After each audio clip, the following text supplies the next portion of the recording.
پڑھیے میرے ساتھ، اللہم لک الحمد کما انت اہلہ فصل وسلم علی سیدنا محمد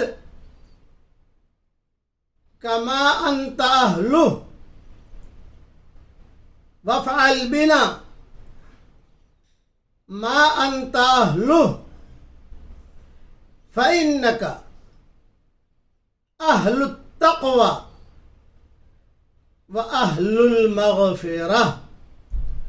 صبح شام ایک ایک مرتبہ سلف صالحین پڑھتے تھے اور کہتے تھے ساری خیر اور برکتیں ان جملوں میں موجود ہے۔